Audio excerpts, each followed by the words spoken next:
Tonight on CBC Vancouver News. A young Indigenous mother killed in Prince George. A great lady, great mother, great daughter, great granddaughter. As the northern BC city sets a grim new record for deadly crimes. Plus, stepping up to help the helpers. We figured, well, what do we do best, which is feed lots of people, so we decided to kind of jump on the bandwagon. People in Osoyoos work to support the firefighters protecting their community. And marking Emancipation Day in BC. Investment in slave trade ended up, the money from that ended up in Canada, in many different places, and in particular in North Van. And the sad history in one community. This is CBC Vancouver News.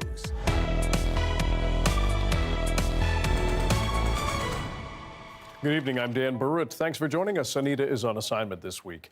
The city of Prince George has set a new record for deadly crimes after 2 homicides in that city last month. One victim is a young Indigenous mother with 2 small children. As Michelle Gassoub reports, her death has devastated her family and raised questions about public safety in the community. And a warning, the story includes details that are disturbing. Great mother, great daughter, great granddaughter. Leslie Thomas remembers her 22-year-old daughter Isabel, a mother of 2 who worked as a dietary aide at a senior home and was loved by the elders there. She had a talent for making ribbon skirts, was learning drum making, and saving up to buy this house, the home she loved, and the place where she was killed on July 18th during a targeted home invasion. Oh, it's hard. My 6-year-old granddaughter was in the room, as both of her kids were in the room when this happened. And my granddaughter needs all the help that she can get. Isabel Thomas's death was the 8th confirmed homicide in Prince George since January, the most ever recorded in a single year, one more than the previous high set in 2010, when Maclean's magazine first labeled Prince George the most dangerous city in Canada. RCMP said Thomas's case was targeted, but she had no connection to criminal activity. They said a majority of homicides in the city are linked to gang activity that has spread north. Prince George is a hub for the north for a lot of things, and that includes the drug trade as well. So it is lucrative to control drug trafficking through this corridor up into the Yukon and the rest of the northern part of the province. RCMP say there is no ongoing risk to the public. One person has been arrested in Thomas's case, but no charges have been announced. She leaves behind 2 girls, a 6-year-old and a 6-month-old. Leslie Thomas is now looking to secure grief and trauma counseling for the oldest. Who lost her dad a year and a half ago too, so my daughter had her in counseling for him, and then now my daughter is gone and she's not taking it very well. Thomas says with few resources available to her in Prince George, the children may need to travel to a different city for help. Michelle Gassoub, CBC News, Vancouver. The Health Employers Association of BC says personal information may have been stolen during a cyber attack. The affected server contained the data of staff and job applicants in BC's public health care sector. The stolen info could include social insurance numbers, contact information, and details from passports, as well as driver's licenses. While HEABC has not identified any misuse of the information arising from this incident, as a precautionary measure, we are notifying individuals as appropriate and offering 2 years of service with Equifax, an international credit monitoring and identity protection firm. The association learned of the cyber attack on July 13th. They say the data breach does not affect health records.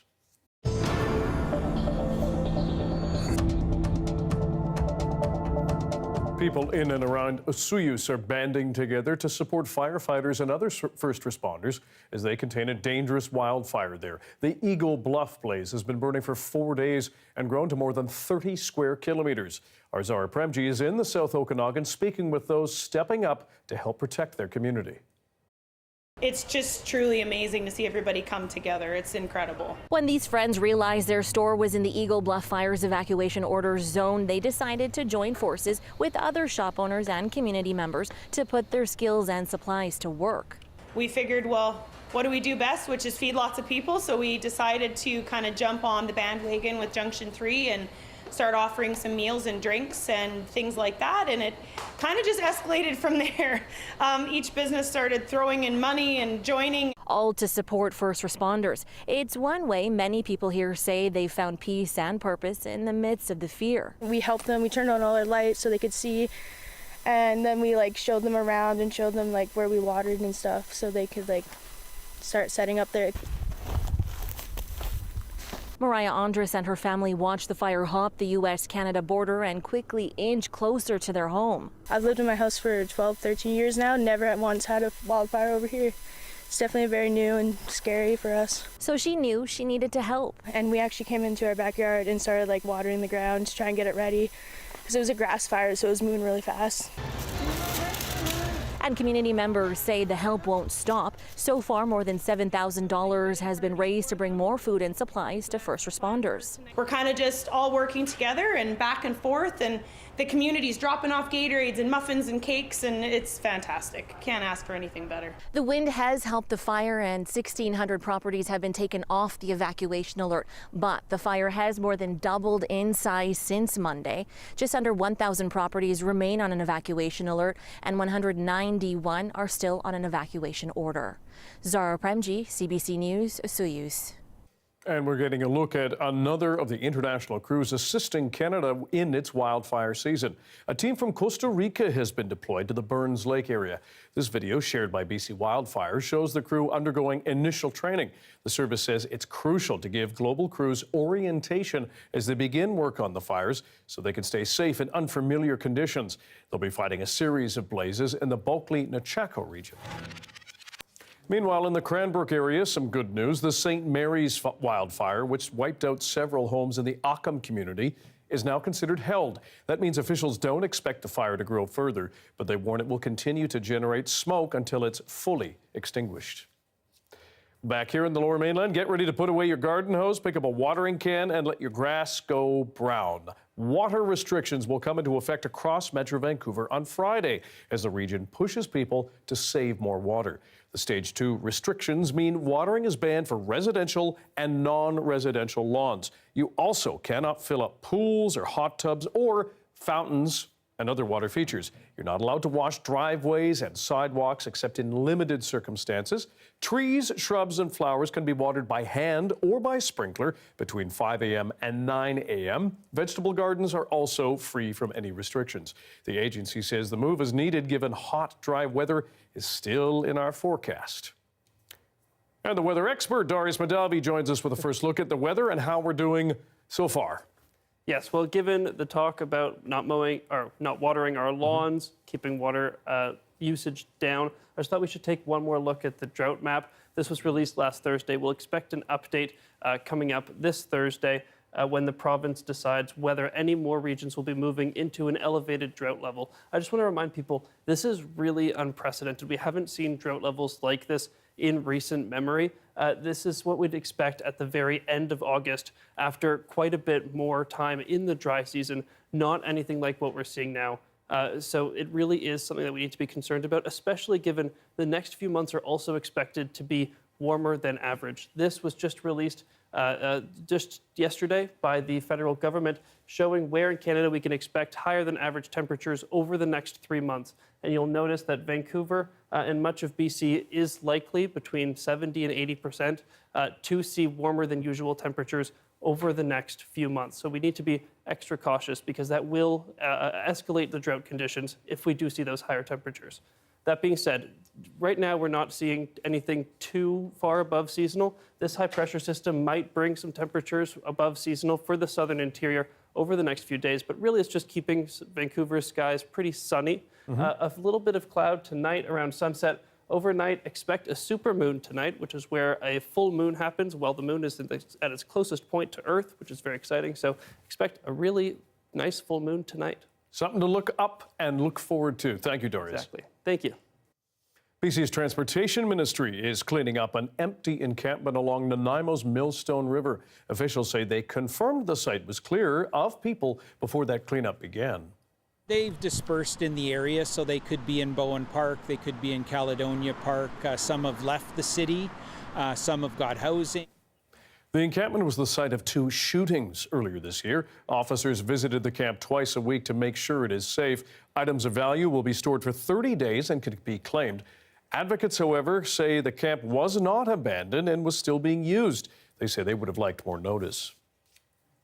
It is Emancipation Day in Canada, the day that slaves across the British Empire were freed in Canada and around the world. Here in BC, the day was marked by the province and the federal government. But despite the recognition, as Philip O'Weira explains, some say we need to do a lot more to teach its history here in BC. It's my grandmother and my father. Christine Best and her partner Guy Hayward are on a quest to educate. Their families have played a significant part in shaping both Canadian and BC history, but they say their stories are not widely known. My family's been in Canada since 1787, I think it was, when they were part of a group of Africans who were given a grant of land in Pictou County, Nova Scotia. And my grandmother's great-great-grandparents, I think, were part of that. It was during that time, in the late 1700s, that Guy Hayward's family established a bank that made its money through the slave trade. These are the guys that founded North Vancouver. They became very wealthy in the slave trade. And throughout the 1700s, 2 brothers, Arthur and Benjamin Haywood, ranked number 5 and number 8, I think, on the all-time 10 most prolific slavers. Haywood's family moved to BC and established the settlement that became North Vancouver. Many of the North Shore's streets, parks and businesses are named after his relatives. There's Haywood Park and Haywood Street. Lonsdale is named after Lonsdale Estate, which is the Haywood family company that foreclosed on the Moodaville sawmill and took over all the lands that came with the sawmill. Best's grandmother Carrie was a prominent black Nova Scotia journalist, and father James Calvert, a respected Canadian Union leader and diplomat. Unlike her partner's family, whose names have been immortalized in North Vancouver, she says the black people who contributed so much to BC's history and development have had their stories ignored. But if you look back in history, not just in British Columbia, but in Western Canada, there were black farmers, there were black settlers, there were black pioneers, but they tend not to get a lot of notice because they didn't write the history books. A sentiment shared by some of BC's black scholars and academics. We know that black people were in Vancouver. We know that some came up from the south, some came across as the railway workers because black men could only find work on the railway. There was no place to live. Vancouver was a segregated society, a segregated city, and so black people formed a community here. Francis says for Emancipation Day, officials need to do a better job in BC in commemorating the day and creating greater awareness on BC's black history. Best and Haywood say the least people can do right now is educate themselves. Philip O'Weira, CBC News, Vancouver. An update on a story we told you about last week. A 111-year-old schoolhouse in Kitsilano will be on the move tonight. The Hudson Elementary building will be loaded onto a trailer at 10 p.m. From there, it will be rolled along Cornwall Avenue to Kitts Beach, and then loaded onto a barge and shipped across the water to Squamish Nation on the North Shore, where it will be used once again as a school. Community members rallied earlier this year to save it from being torn down. A record-breaking month for Central Okanagan Search and Rescue, I should say. In July, the volunteer team was called out 18 times to help the public. COSAR has beaten its last record of 12 calls in May of last year and July 2021. This month, they had a wide range of calls. Most of those requests took place in the Central Okanagan. However, COSAR has also assisted in Vernon and Rock Creek. The leader says the best thing the public can do to avoid dangerous situations is to be prepared and to know where you're going. Meanwhile, here's a BC family out for a walk. 5 cougars were spotted on camera near Powell River by wildlife enthusiast Wayne Obermeyer. The predator cats are known to be solitary creatures. The pack is believed to be made up of a mother and 4 kittens. WildSafe BC says cougars can have anywhere from 1 to 6 kittens that will stay with mom until they turn anywhere between 11 to 18 months old. Obermeyer imagines they'll be kicked out of the house, if you'll pardon the expression, pretty soon. A sun bear from China has recently grabbed the world's attention. A video of it standing tall like a human has gone viral online. It's got people wondering if it's actually a bear. Mira Baines has more on the controversy and how it can be used as an educational moment. This video from Hangzhou Zoo in eastern China might make you do a double take. A sun bear standing on its hind legs, setting the internet on fire with speculation. People think this zoo is using a human in a bear costume. This is by far the weirdest type of bear you'll ever see. The zoo quashing rumors with a post from the bear named Angela's Perspective. Some people think I stand like a human, and it seems that you don't understand me that much. Let me emphasize again, I am a sun bear. Indeed, a zoo in the UK posted this video of a sun bear named Kyra, confirming the bear is behaving normally. It's normal for a sun bear to have that really saggy skin when they stand up, and it kind of does look like someone that's in a bear suit. Smelling and standing is not unusual for the animal, known for a unique patch of golden fur on its chest, resembling the rising sun. But a lot of times they will have that position where they stand up really tall and they put their head out, and that's really, they're taking in the smells. The controversy has put a spotlight on the rare bear, which is a vulnerable species found in Southeast Asia. Sun bears are one of actually the second rarest of the bear species, besides that of the panda. And sun bears, unfortunately, are victims of the pet trade. What was supposed to be a lion was actually a barking dog. This isn't the first time zoos have been accused of displaying fakes. In 2013, there was international coverage of a zoo in China that allegedly tried to pass off a dog as a lion. And 5 years ago, in Egypt, a zoo faced accusations of disguising a donkey with paint to resemble a zebra. For now, the Hangzhou Zoo seems to be more than happy to show off its sun bear. Visitors are up as much as 30% since that video went viral. Mira Baines, CBC News, Vancouver. The search for BC's best lake has almost reached its exciting conclusion. The bracket is now down to the final 4, with Garibaldi facing off against Sprout and Kalamalka versus Shuswap. If you haven't voted online yet, now is the time. Have a look.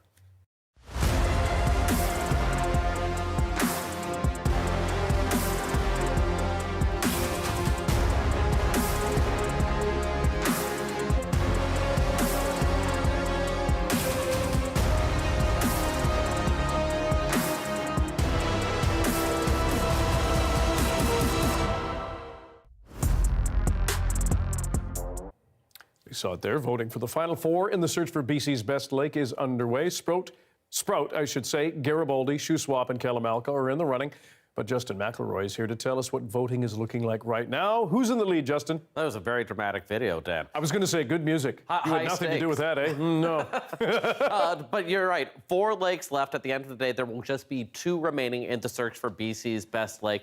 And the results so far, we have one that's fairly close, one that's a little bit of a blowout. And that one first, it is Garibaldi versus Sprout. And it's Sprout on Vancouver Island that has the lead, 59 to 41% right now. There you see the famed Marys water bombers of years gone by. Beautiful lake right next to Port Alberni. So much going on around there. But that's going to be Sprout defeating Garibaldi. It's pretty hard to get to Garibaldi. That might be maybe why it's lacking in votes. And then in the battle of the interior, we've got Kalamalka versus Shuswap, and it's Shuswap Lake. If we go on to there, houseboat capital of Canada, as they call themselves. So many ways that you can get on the ocean there. It's close in that one. Shuswap just winning 52 to 48% at the moment. So still anything can happen in that one, voting going until 10 p.m. today. But we've gotten thousands and thousands and thousands of votes over the last few hours. And again, still anyone's race in that matchup. The winner of Shuswap Kalamalka facing off against Sprout in the final for BC's Best Lake. So if these voting trends continue, the hold the line, and it's Shuswap versus Sprout in the championship, is there a favorite there? You know, it's interesting when we think about how similar those two lakes are at the end of the day, right? They both have 4 arms that protrude in different directions. They're both near a highway, both about 90 minutes away from a bigger city, whether it's Nanaimo or Kamloops or Kelowna. There we are right now, taking a look at both of those. You know, so far in this competition, more votes have been coming for lakes in the interior rather than Southwest BC. So you might think that would give the edge to Shuswap at the end of the day. But people on Port Alberni have been voting a ton for Sprout. Lots of support in the community for them to show how great that lake is. So we're going to have to see if this holds. Final voting is on Wednesday, tomorrow until 10 p.m. And then Friday, we'll be announcing just before BC Day the best lake in the province. Should be fun. Can't wait. Thanks, Justin. Thanks, Dan. Here's a quick quiz. What do keys, phones, camping equipment, a suitcase full of firewood, and a cement mixer all have in common? Well, if you're an Evo driver, there's a good chance you have left some or all of those things in your rental. The popular car share app is looking to reunite drivers with some of their lost goods. They gave us a tour of their lost and found. My name's Dave Wharf. I'm the Senior Manager of Business Operations here at Evo Car Share. Welcome to Evo. Use the app to report any cleanliness issues or damage. I'm going to show you where all the things that we find in Evos every day end up before we can reunite them with the owners. It ends up here. So this is our storage unit where we keep all of the items that we found. We've got things like a TV remote, religious artifacts, backpacks, full backpacks, lots of shoes. This is a drum, drumsticks, tons and tons of glasses, sunglasses, drawer of keys. Most of these, unfortunately, will not probably get linked back up with somebody. An empty tank of helium for balloons. They may not be coming back for this. Full speaker system, slow cooker and a roasting pan, an electric skateboard, genie head. And in one case, we found almost what looked like somebody had moved house, like all of their stuff, including a mattress on top of the vehicle. So really take a look at your surroundings before you end your trip. Make sure that you've got all of your possessions. If you do end your trip and you realize that something is in here and the trip has ended, try to rebook the trip. Let us know. We're happy to credit you for that. We don't want any more keys. We'd love to give them back to everybody. Thanks for riding with Evo. If you are ending your trip, double check that all doors lock before you leave. Indicted for a third time. Donald Trump faces 4 new charges in connection with the January 6th riot. We'll hear from a U.S. politics expert on the potential fallout for his latest presidential bid. Stick around.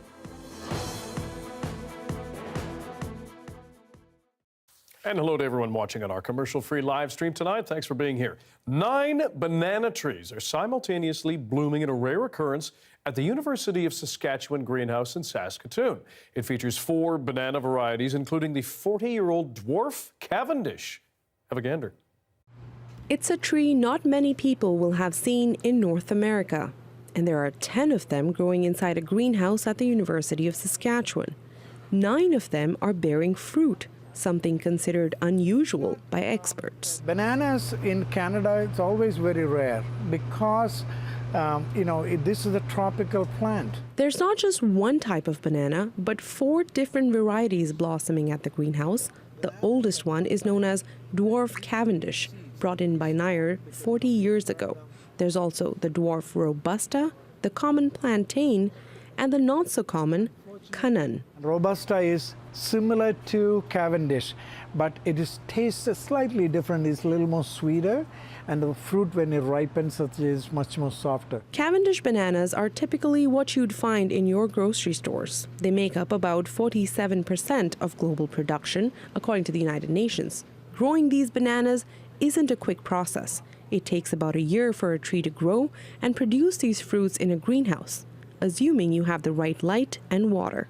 But typically, they don't all bloom at the same time.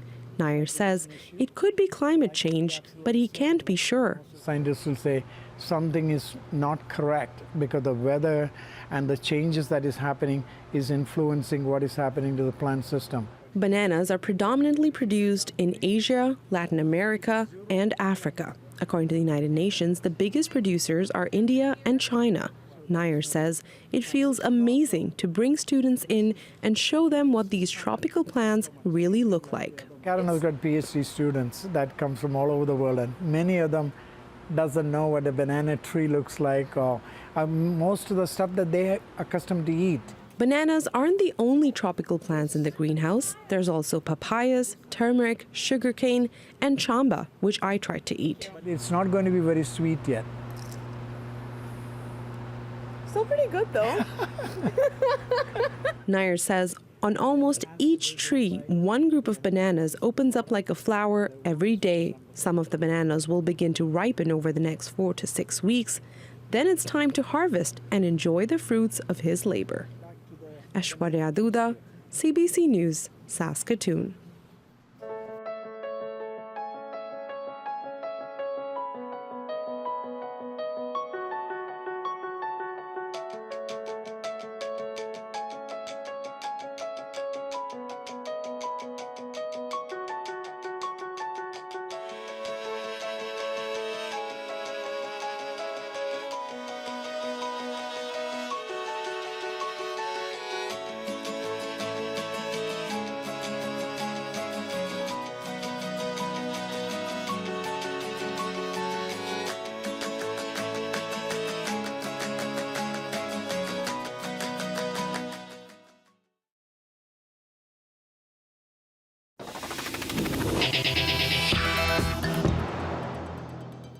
Former U.S. President Donald Trump is facing new charges tonight, and they may be the most serious yet. This time it's for his efforts to overturn the results of the 2020 presidential election. It is his third indictment and centers on the January 6th insurrection. As Katie Simpson explains, federal prosecutors claim Trump's efforts to hang on to power after being defeated were criminal. The pursuit of accountability for one of America's darkest moments, reaching its most critical point yet. The former president now indicted for his alleged role in historic efforts to interrupt the peaceful transfer of power. Special counsel Jack Smith revealing the specific allegations in what has become the U.S. Department of Justice's largest investigation ever.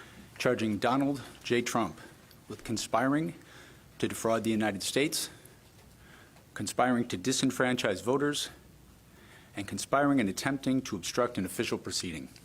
The indictment details how Trump allegedly worked with 6 unnamed co-conspirators to cling to power, relying on pervasive and destabilizing lies about election fraud in an effort to overturn the legitimate results of the 2020 presidential election by using knowingly false claims. Frankly, we did win this election. We did win this election. All of it culminating in the storming of the Capitol building. As described in the indictment, it was fueled by lies.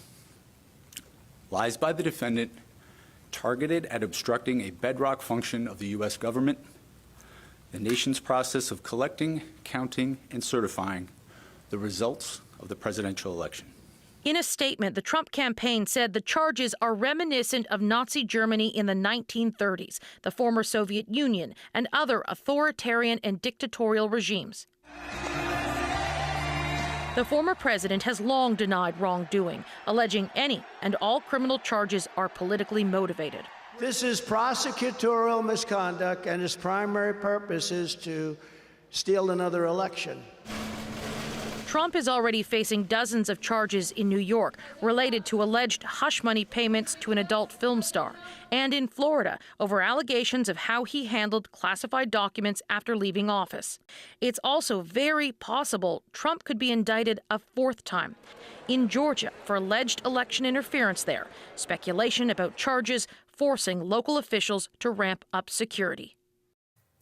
Katie Simpson reporting from Washington tonight.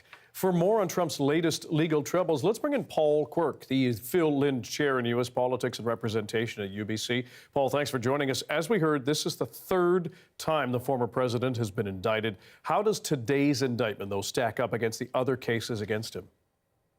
Well, thanks for having me, Dan. This is the most serious of the cases because it involves the former president's effort to overturn the system of government and the free and fair election. The documents cases in Florida are extremely serious too, but this is the tops. Mm-hmm. And is there increased concern because it is a federal indictment? Well, the documents case was also a federal indictment, and but both of the federal indictments are significantly more consequential than the New York indictment, which was about the falsification of business records, basically. Does this affect his presidential bid at all? Well, it's very hard to figure that out. The evidence so far is that Republican voters, if anything, kind of rally to his side as a result of the indictments that he's already had. And he's way ahead in the polls, 35, 40 points ahead in the polls for the Republican primaries. But I think two things are important. One is that it's still a long time before those primaries, and more of the evidence will be known by that time, known by the public. And there's a lot of time for opponents to him to kind of coalesce. Right now, there are so many Republican opponents that none of them are polling more than single digits. But I don't think it's to be taken for granted that he will win the Republican primary, although he is certainly the favorite. The special counsel has said he wants a speedy trial. If Trump is convicted in this case or others, can he still run for president and can he still win? Well, he can still run for sure. And it's a matter for some speculation whether he can win. In the past, one would have said, no, of course not. But Republican voters have been so loyal to him that it's really not entirely out of the question that he could run for re-election while standing trial or even after a conviction during the appeals. And it's conceivable that he could win. I think it's not likely, but I don't think it's inconceivable. There's a lot going on here. Paul Quirk, Phil Lind Chair in U.S. Politics and Representation at UBC. Thank you for your time and for your expertise. Much appreciated. Thank you, Dan. Smokers are used to the warnings by now, but now they're going to get dire messages in an even closer way. How Canada is leading the world in warning of the dangers of tobacco. That's next.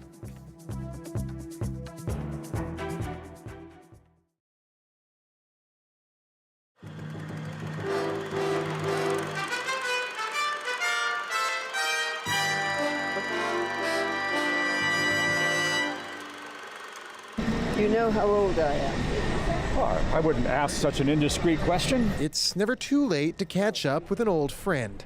Just 2 months shy of her 100th birthday, Jay Edwards is taking a stroll down memory lane. She used to ride sky high in Spitfires like this during World War II. The memories of blue skies and open air suddenly start to take flight. It's unimaginable, really. I never thought I would get this close again. Like the planes that line this runway at the Abbotsford Air Show, Edwards is a bit of a legend. She's one of just 168 women who flew planes during the Second World War. At the time, women weren't allowed to fly in combat. Instead, they served under Britain's Air Transport Auxiliary, picking up warplanes at factories and airports and flying them to the front line. They famously became known as the Atta Girls. The pilots even campaigned for equal pay to their male counterparts. When I first started in ATA, women had worked to get equal pay for equal work. And by the time I got in 43, she had achieved it. Edwards is one of 3 surviving female pilots from the war and has become widely recognized for her service. Today, she was invited to get up close to this restored Spitfire, which was flown all the way from Ontario by renowned pilot Dave Hadfield, whose brother happens to be the famed astronaut Chris Hadfield. This is a Mark IX Spitfire. It's the real thing. It was built at the end of World War II in about February 1945 and served with an RAF squadron for about a year. I've been learning a few things, I can say that. One of the first women to take flight, Edwards still doesn't consider herself a pioneer. Trailblazer or not, the humble pilot still draws quite the crowd. They inspired other women. They inspired them through a long period of time and laid the foundation for the number of female pilots working in commercial aviation today. It's great to see my mother being recognized for her effort during the Second World War. Edwards will be taking flight once again. Her story has led to an invitation to a special event at the Canadian Air and Space Museum in Ottawa. She has agreed to be a guest of honor at the premiere of a new documentary on Spitfires. John Hernandez, CBC News, Abbotsford.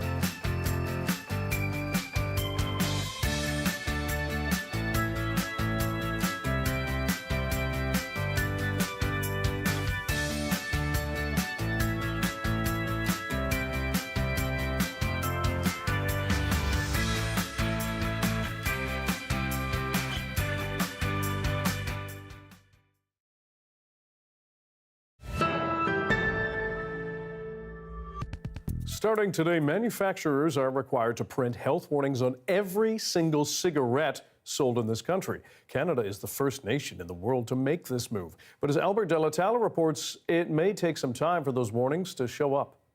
The change will be gradual and smokers won't necessarily notice a change right away. But over the next few years, many tobacco products are set to carry that warning label. The new regulations are from Health Canada. They aim to both help smokers quit and deter others from picking up the habit. In the coming months, cigarettes should look a little more like this. Warnings such as poison in every puff and about specific negative health outcomes are printed on the paper around the filter. They'll be in English and French.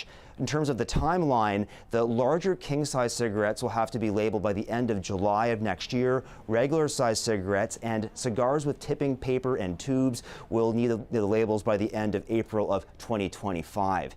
This move by Canada is actually the first in the world to require the printing of warnings for cigarettes. In terms of other countries around the world, there are a range of approaches. New Zealand recently moved with an aim of eliminating smoking in the country. Starting this year, its smoking age of 18 will rise each year until the whole population is banned from smoking. And the cost of a pack of cigarettes there is more than almost anywhere in the world, at more than 25 or so Canadian dollars. Mexico imposed some of the strictest anti-smoking laws as well. It now has a total ban on smoking in public places. That includes beaches, parks, and hotels. Also banned the promotion, advertising, and sponsorship of tobacco products. And in the European Union, 17 countries there, including Ireland, Greece, and Spain, have a near complete ban on smoking in enclosed public spaces, on public transit, and in workplaces.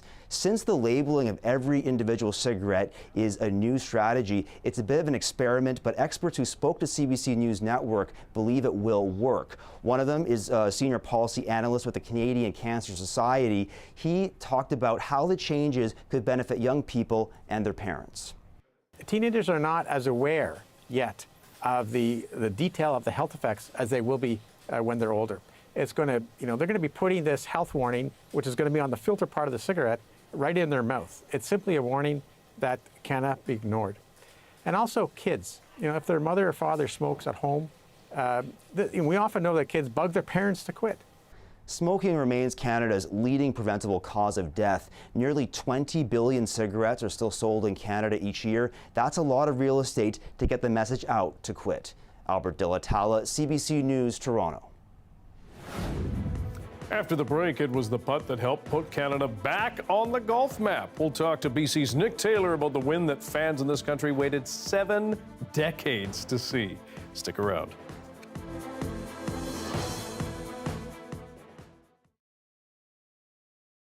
Just very embarrassed and humiliated of the situation. I tried to express, I'm a person with a disability. Joshua Roberts was hospitalized with broken bones and other serious injuries after he was hit by a car. And since then, his service animal, Ocean, helps him deal with the post-traumatic stress disorder that incident caused. It became very hard for me to kind of articulate my thoughts and how to talk about my feelings. So I needed a companion that could, really remind me of the good things in life, and she certainly does that. About 18 months ago, Roberts and Ocean tried to get in a cab here at Adelaide and George Street. A Citywide car turned him away first, and then a Citywide van denied him a ride too, until Roberts spoke with a nearby police officer who convinced the van driver to take him. But it was an ordeal. It was embarrassing, to say the least, and it was a little frustrating to have to re-experience that humiliation of having this condition and doing my best myself to deal with it. I figured that I would at least receive a little bit of support from the transportation systems we have, but I felt failed on that day. Roberts decided to complain about it to the Human Rights Commission after reaching out to the company. I tried my best to communicate the issues with the company itself. I was not successful. No phone call was ever returned. There was no attempts of any communication to resolve the matter, to provide accommodation, or even an understanding of why it went the way it did. So after sharing my message with the public, it was strongly encouraged that I take a route that could help solve, or at least offer some resolution to the matter. This spring, an adjudicator for the commission ruled Citywide did unfairly discriminate against Roberts. The company was ordered to pay him $7,500 in damages and take training about the accommodation of people with disabilities.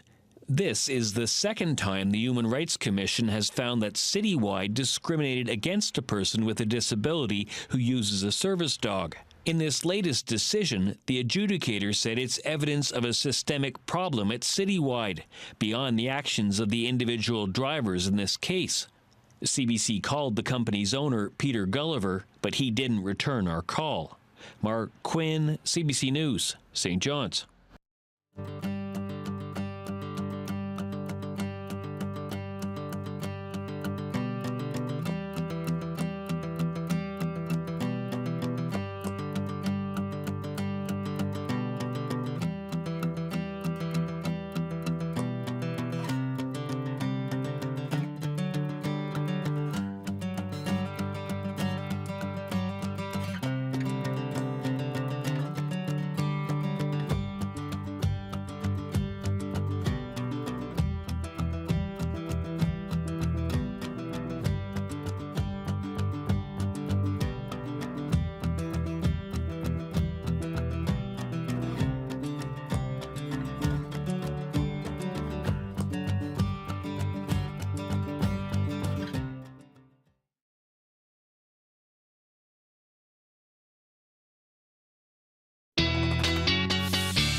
Darius Madavi is back with the forecast. Before we get to ours, which has been noticeably dry across parts of our province for a long time, you have some updates on a very different situation across the Pacific. That's right. China has been about to be hit by its third typhoon in as many weeks. The typhoon that hit just a few days ago over the weekend brought 250 millimeters of rain on average to Beijing. One weather station recorded over 700 millimeters of rain in less than 48 hours. To put that into perspective, that's about half the rain Vancouver gets all year. So no surprise they had massive flooding, really dangerous situation. And now we see this typhoon heading up towards the Chinese mainland. It does seem like it may deflect. Forecasters are now expecting that the typhoon may curve in its path and head up back towards Japan, hopefully veering off back into the ocean where it won't do much damage at all to any landmass. But we're still not certain. This is not until early next week that we'll start to see whether we'll see it hit the landmass. It's not for a couple days yet that we'll know for certain which way it's trending. Now, as you said, Dan, we are not seeing any rain like that here in BC. I'm sure some places in the interior would like to get maybe not 700 millimeters, but a good dousing. In the meantime, we have this trough extending from this low pressure system we talked about earlier in parts of the northern interior. Meanwhile, this high pressure system is just lingering in the southern interior. Now, that low pressure system off the coast, I wouldn't worry about that this week. Possibility that it brings some showers into the southern interior next week, though. In the meantime, what we're really watching is this trough and this high pressure system. And you can see over the next few days, we get lots of rain in the north, lots of rain in the central interior, but that trough starts to sink away as we head into the weekend. The high pressure system sticks around and grows, really becoming the dominant feature across the province for the weekend, which means that in our forecast, not just for tomorrow, but over the next few days, what we're seeing in the south is really going to spread up further north. By this weekend, I wouldn't expect anywhere really than Dease Lake in the very far north to have rain. It's really going to look, most of the province, like what we're seeing in Vancouver right now, which is really sunny skies, a couple clouds occasionally, but really just really seasonal lows, temperatures climbing a bit, but staying very sunny. Okay, thanks very much, Darius. Thank you. It's been nearly 2 months since Nick Taylor's 72-foot winning putt at the RBC Canadian Open. That win made the Abbotsford local the first Canadian to win the national championship in 69 years. The CBC's Travis Danraj caught up with Taylor to talk about that historic moment and whether the scale of what he's done has sunk in yet. Good pace. Are you serious? The thought there wasn't make this. I'm sure subconsciously was please make it or go there, but it was gauging the speed, pick the best line possible, and just free yourself up, and luckily win. See ya.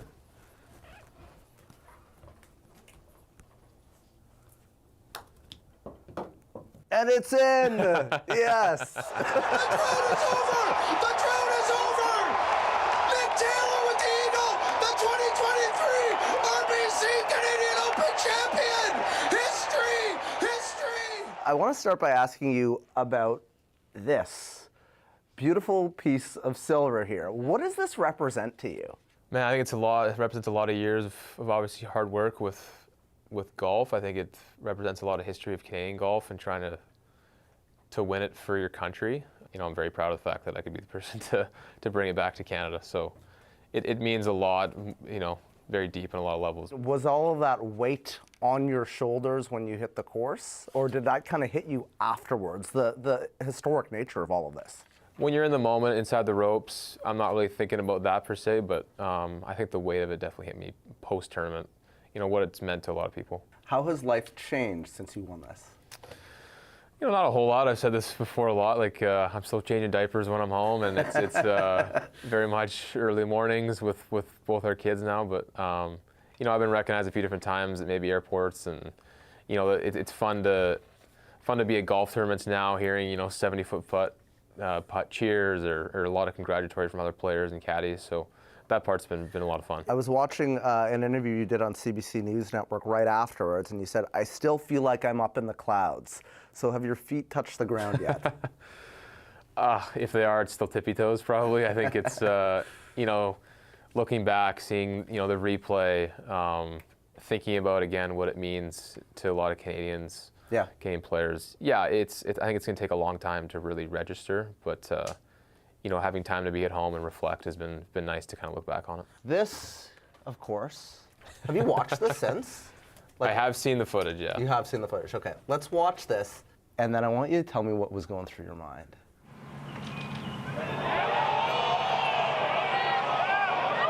Good pace. Are you serious? Oh my goodness! I've told people I don't even remember throwing the putter. I think it was, a blackout type of, I don't really show the kind of motion that I did really that whole week, with fist pumps, with the crowd. The energy was just unbelievable. Did you know from that point that you would make it? Or at what point did you realize that was going to go in? I think when it disappeared was the first time that it maybe registered. I felt like, when seeing the video, you can see probably the split second of shock that it actually did go in. Well, yeah, let's continue playing it here because the reaction is incredible too. And it was just kind of one of those moments that I'll never forget. And then? Adam Hadwin with the champagne bottle to go spray his buddy Nick Taylor gets de-cleated. They just tackled Adam Hadwin. Did you realize that tackle had happened or no? In the corner of my eye, I did, but yeah, that was kind of a cherry on top. So what did he say to you when you talked to him eventually? I also asked if his body's doing all right, because that was a heck of a tackle. But, you know, he was so good. He was, you know, he's been a big support. You know, golf is known as kind of a buttoned-up, very quiet golf clap sport. That was not the situation there. Tell me about that, and when, you know, if you fed off that energy. 100% I did. It was, again, I think golf is getting to that state. I think to get more people into the sport is where golf tournaments are trying to go. The rink hole has been an amazing addition to the Canadian Open, and you know, it's just been a lot of fun to have that atmosphere out there. I want to talk about your wife, because I understand that you credit this historic win with a pep talk that she gave you. Tell me about that. So yeah, we were, you know, that was at the time, it was maybe 5 or 6 weeks post our daughter Harper being born. Yeah. It was kind of hard for me to be, I wanted to be away playing tournaments that I love, but also it was very hard to leave them at home. And she just saw some of the footage of the Thursday when I didn't play particularly well, and she said, hey, it looks like you're having no fun. Like, we're fine at home. Just go and kind of change your attitude a little bit. I knew my game was where I needed it to be, per se, but just that switch and kind of kick me in the back to kind of like, hey, go have fun. We're home here. We're totally fine. And, you know, it obviously helped a lot. I know one person that this might not have happened without is Luke Bogdan, who I talked to at length on Friday. Okay. He gave me some interesting stories, by the way. But he also said you're very competitive, and I guess at Mario Kart as well. Is that correct? Yeah. Because I heard on your Twitter it said for the longest time that you're like what are you, top 5? Yeah, that was an arbitrary. I made that up. But, yeah, we played a bunch of that in college with a good friend Kevin Spooner and other teammates on our golf team. And he actually told me this. He said, the best competitor in Nick comes out when it's a huge crowd, when it's thousands of people watching, when the pressure is on. How do you find the calm in that storm to focus? That's a good question. I don't know if I can nail one thing down to it. I think, you know, I kind of relish being in those moments. I think over the course of the career, it's kind of those moments you want to be in. And so, you know, I had a chance to win. I felt like I was ready to hopefully do it. And hopefully, and gladly everything turned out. But yeah, I've always just enjoyed being in those and trying to have pressure-packed shots and try to pull them off. I want to talk to you about kind of the dominant issue right now when it comes to golf. And of course, that is the controversy with LIV. The PGA Tour and its European counterpart announced plans to merge with their rival, LIV Golf, the upstart Saudi-backed league. It's paid massive amounts of cash to entice some of the world's top golfers to leave the PGA Tour. If it's purely for money, it's not. It never seems to go the way you want it to. Rory McIlroy said that even if LIV was the last place to play golf on earth, I would retire. That's how I feel about it. How are you grappling with this personally? I've sided with Rory on a lot of his opinions of what's been going on. I've always supported the PGA Tour. And right now there's so much uncertainty, which I think is what's frustrating for players and people involved around the entire sport, is we just don't really know what's going on, and time will tell with that. But do you have concerns about Saudi money in golf?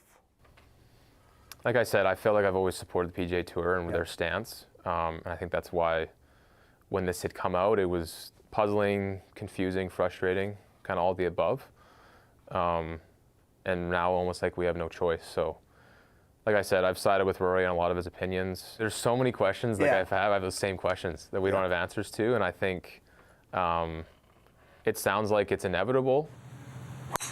And last question to that kid that might be watching.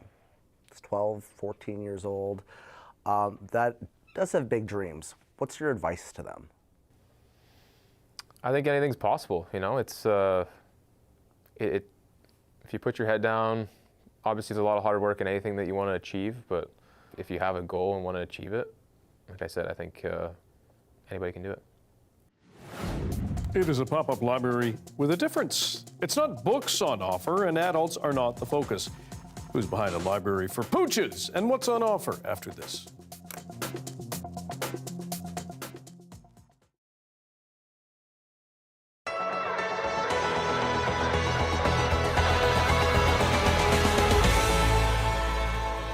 Saskatoons, southern flavors, and lots of sugar.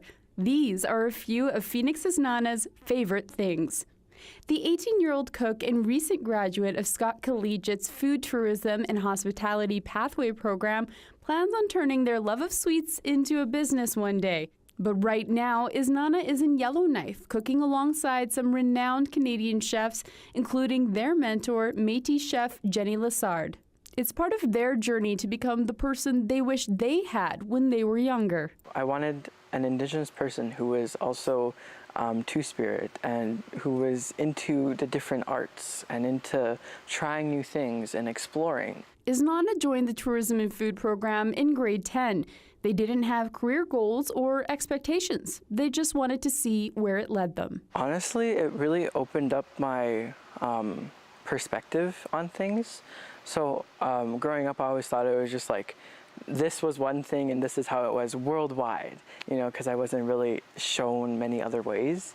But in high school, I was shown these different cultures. Nana developed a living, breathing love for food and travel. They also delved into Indigenous cooking and got the opportunity to cook at the International Indigenous Tourism Conference in Winnipeg in March. The former lead of the Pathway program says the boom in Indigenous tourism was a big part of her curriculum.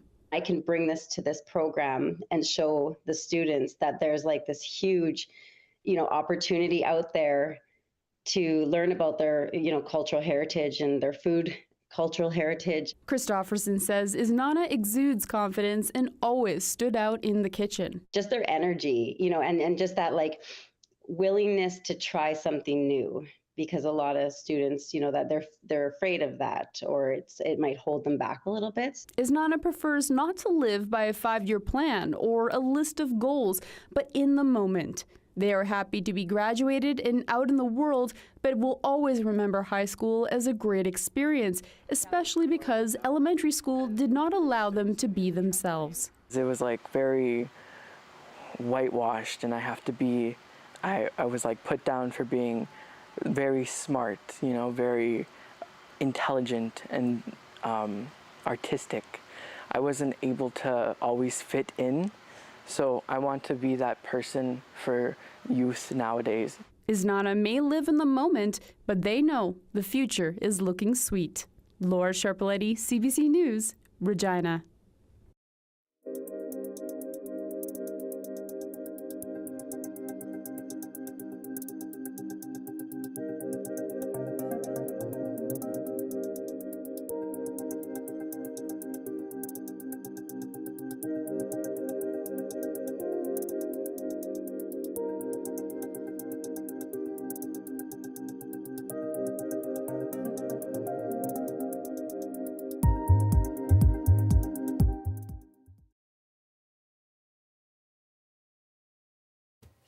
People have been borrowing things, mainly books, from libraries for generations. Now pets are doing it too, in a manner of speaking. Tony Davis reports on a little library on PEI that's gone to the dogs. How you going, bud? You want to go to the stick library? You know how you see book libraries all over the place? So I just decided that dogs need a library too.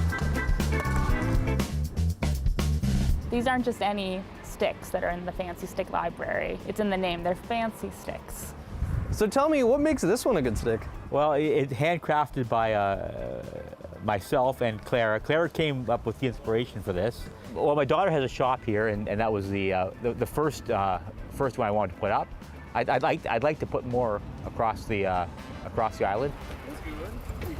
This is for you. Oh, thank you very much.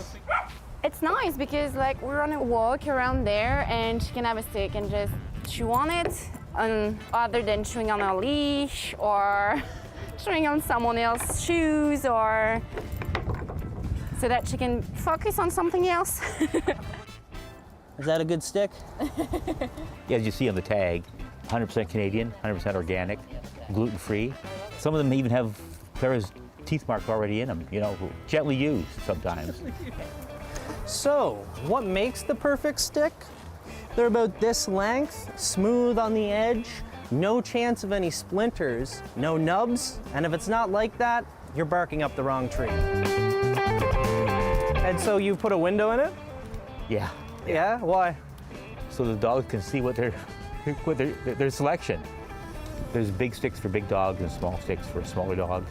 Yeah, 100% of the proceeds goes to the Humane Society. So there's a donation box in the store as well as in the box, and I just wanted to raise some money for the PEI Humane Society. Oh, it's been really, really sweet. People kind of come in to the store now, sort of like laughing or sort of like talking about it, or they have a stick in their hand, and it warms my heart. Yeah, it really does.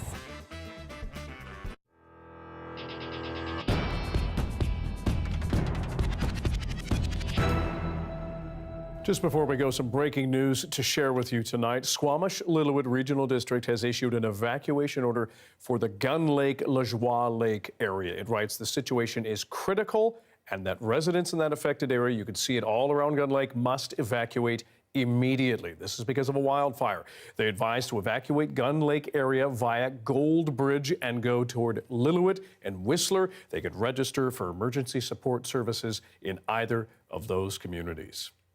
Thanks for being with us tonight on CBC Vancouver News at 6. You can watch this newscast on CBC GM, our free app, and on YouTube, as well as our website, cbc.ca/BC. Tanya Fletcher will have the latest on the situation around Gun Lake, Lajoie Lake at 11 o'clock tonight, right after the National. And good night. We'll see you tomorrow.